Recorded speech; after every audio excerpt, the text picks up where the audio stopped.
Pastinya teman-teman guru sekalian pernah mengalami dalam satu kelas ada anak-anak yang level pengetahuan awalnya sudah begitu tinggi, sedangkan ada juga anak-anak yang level pengetahuan awalnya masih begitu rendah.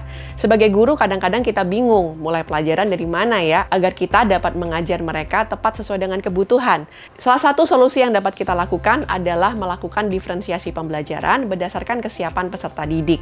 Hal ini juga dikenal dengan TARL atau Teaching at the Right Level.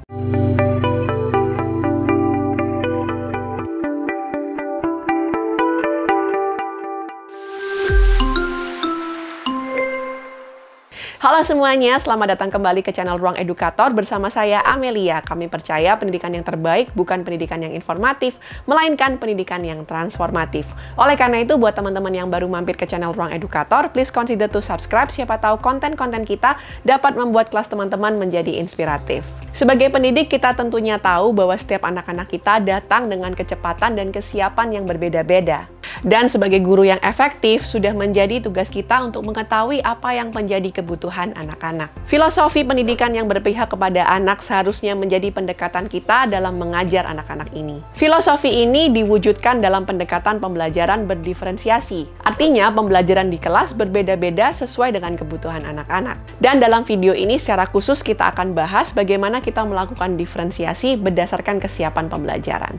Langkah pertama dari semua proses diferensiasi adalah melakukan tes diagnostik. Dalam hal ini, kita harus melakukan diagnosa level kesiapan anak-anak kita. Kita dapat melakukan diagnosa dengan melakukan pretest. Dan ingat ya Bapak Ibu bahwa pretest ini nggak harus bentuknya pen dan paper, kita juga bisa dapat melakukannya dengan aktivitas ataupun permainan yang lebih menyenangkan buat anak-anak.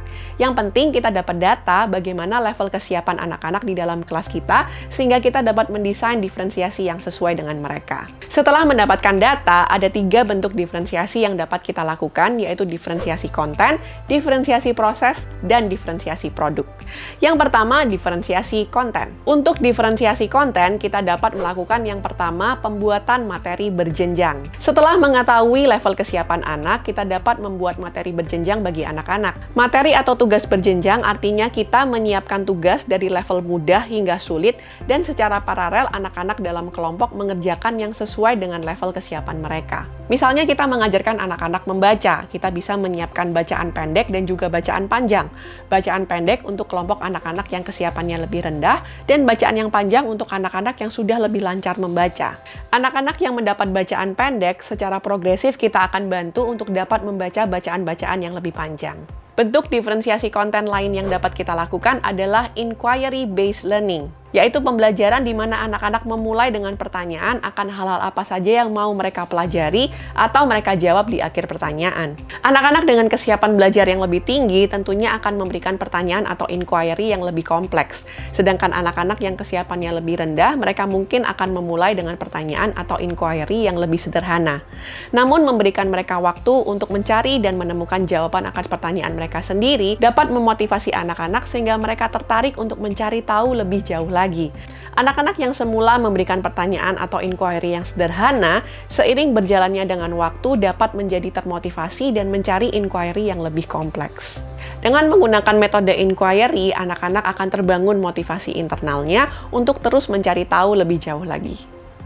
Yang kedua, kita dapat melakukan diferensiasi kepada proses. Pada diferensiasi proses, kita dapat lakukan yang pertama, pengelompokan. Diferensiasi selalu dekat kaitannya dengan pengelompokan. Kita sendiri di kelas juga sering kan menggunakan pengelompokan di dalam kelas. Hanya saja pengelompokan di dalam diferensiasi harus memiliki tujuan. Setidaknya ada 2 jenis kelompok di dalam kelas, yaitu kelompok homogen dan kelompok heterogen. Kelompok homogen artinya kita mengelompokkan anak-anak berdasarkan level kesiapan mereka. Anak-anak dengan level kesiapan yang sama berada dalam satu kelompok. Sedangkan kelompok heterogen dalam satu kelompok terdiri dari macam-macam anak dengan level kesiapan yang berbeda-beda. Semuanya tentu saja tergantung dari tujuan pengelompokan itu sendiri. Kita dapat melakukan diferensiasi proses dengan cara melakukan pengelompokan homogen dan kemudian memberikan proses yang berbeda-beda yang tergantung dengan kesiapan belajar mereka. Contohnya, anak-anak dengan kesiapan yang tinggi, kelompok mereka dapat melakukan pembelajaran mandiri. Sedangkan kelompok anak-anak dengan kesiapannya rendah, kita akan bersama-sama dengan mereka untuk membantu mereka belajar. Sedangkan pada pengelompokan heterogen, biasanya tujuannya adalah untuk melakukan peer tutoring. Teman-teman yang sudah lebih tahu, sudah lebih siap akan menjadi tutor sebaya bagi teman-teman lainnya yang masih belum paham. Yang kedua adalah penggunaan teaching aid. Kita juga dapat memberikan teaching aid ataupun visual support lainnya yang sesuai dengan kebutuhan anak-anak. Contohnya, anak-anak yang kesulitan dalam bahasa Inggris, kita dapat memberikan mereka bantuan berupa kamus. Anak-anak yang proses berpikirnya masih belum ke arah simbolik, kita bisa bantu dengan memberikan visual aid yang lebih konkret. Intinya, sebagai guru, kita dapat memberikan teaching aid atau alat-alat bantu yang sesuai dengan level kebutuhan mereka. Diferensiasi yang ketiga adalah diferensiasi produk. Pada diferensiasi produk, kita dapat menerapkan yang pertama, problem-based learning. Seperti namanya, problem-based learning adalah pembelajaran berbasis masalah. Untuk dapat melakukan diferensiasi produk berdasarkan kesiapan siswa, kita dapat meminta anak-anak untuk memilih masalah dengan tingkat kompleksitas yang sesuai dengan kesiapan mereka.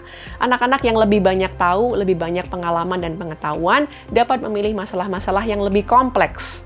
Sedangkan anak-anak yang masih perlu bantuan guru dapat diberikan masalah-masalah yang lebih sederhana. Namun pemilihan masalah-masalah ini tetap di dalam koridor kompetensi yang dituju ya. Yang kedua adalah project-based learning. Project-based learning adalah pembelajaran yang berbasis proyek. Dalam hal ini, diferensiasi produk yang dapat kita lakukan adalah anak-anak dapat memilih proyek yang sesuai dengan level kesiapan mereka. Anak-anak dengan kesiapan yang lebih tinggi, sekali lagi dapat memilih proyek-proyek dengan kompleksitas yang lebih menantang.